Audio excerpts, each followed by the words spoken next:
আজকে আমার ফ্যামিলি মেম্বারদের সব পছন্দের খাবার আর বাসায় মেহমান আসলো কি দিয়ে আপ্যায়ন করলাম সবার সাথে শেয়ার করব। আসসালামু আলাইকুম। আমার ভাইয়েরা আসছিল, আমার ভাবি আসছিল, তাদের জন্য হঠাৎ করে রাত্রেবেলার আয়োজন কাচ্চি ডাইন থেকে পার্সেল নিয়ে আসছে। আর এদিকে আমি আলুগুলাকে আগে কষিয়ে নিয়েছি, তারপর মসুরের ডাল দিয়ে দিয়েছি। দেওয়ার পর আমি ডিম ফ্রাই দিয়ে দিব। এভাবে রান্না করে খেতে খুব বেশি ভালো লাগে। আর আজকে চিংড়ি মাছের বড়া, তারপরে টমেটোর ঝোল আর মসুরের ডালের এই ডিম রান্নাটা থাকলে আর কিছুই লাগে না আমার ফ্যামিলি মেম্বারদের। সবাই খুব মজা করে ভাত খেয়েছে। আর আমি এখন ডিমটা ফ্রাই করেই আমি মসুরের ডালের মধ্যে দিয়ে দিব। খুব মজা হয় এভাবে খেতে। এখন ডিমটা ফ্রাই করা হয়ে গিয়েছে। আমি সবগুলা ডিম দিয়ে দিব। এভাবে দিয়ে আমি ৫-১০ মিনিট রান্না করে নিব। আর এদিকে চিংড়ি মাছের বড়া বানাবো। শীতকাল মানেই এই চিংড়ি মাছের বড়া খুব বেশি খেতে পছন্দ করি সবাই আমরা। আর এখন আমি এই চিংড়ি মাছের বড়াগুলাকে ব্লেন্ড করে নিয়েছি। এখানে আলু, রসুন, আদা, তারপর পেঁয়াজ কুচি সবকিছু দিয়ে একসাথে ধনেপাতা, কাঁচামরিচ সহ সবকিছু একসাথে দিয়ে আলাদা করে আমি ব্লেন্ড করে নিয়েছি।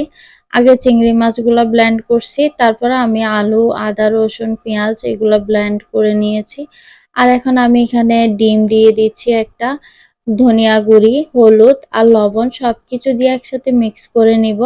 এভাবে ডিম দিলে একটা খুব খেতে মজা লাগে, খুব সফট হয় চিংড়ি মাছের বড়াটা। এভাবে খেতে ভালো লাগে। আর এখন আমি এখানে অল্প পরিমাণের ময়দা দিয়ে দিচ্ছি যাতে টেক্সচারটা খুব সুন্দর হয়। এখন আমি ভালোভাবে মাখিয়ে এক সাইড করে রেখে দিব।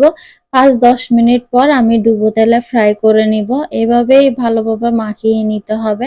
আর এদিকে আমি ছোট ছোট লটিয়া মাছ, তারপর চিংড়ি মাছ মিক্স করা মাছগুলা রান্না করে নিচ্ছি। এই মাছগুলা খেতে খুব বেশি ভালো লাগে। এই ধরনের মাছগুলো একটু বেশি ভালো লাগে, টাটকা টাটকা রান্না করলে আরো বেশি ভালো লাগে। আমি এখন এভাবে কষিয়ে নিব, কোনো রকমের পানি দিব না। এভাবেই খেতে মজা। আর এদিকে আমি টমেটো আর বেলেমু মিক্স করে বসিয়ে দিয়েছি। এই ঝোলটা দিয়ে চিংড়ি মাছের বড়া খেতে সত্যি খুব বেশি মজা হয়। আর আমি এখন ডুবো তেলে হাই হিটে চিংড়ি মাছের বড়াগুলা ভেজে নিচ্ছি। কিছুক্ষণ পরে চুলা মিডিয়াম লো হিটে করে দিব যাতে ভিতরেও খুব ভালোভাবে হয়। আর এখন আমি ভেজে নিয়েছি, খুব মজাদার। আর এই বড়াগুলা খেতে খুব ভালো লাগে। আল্লাহ হাফেজ।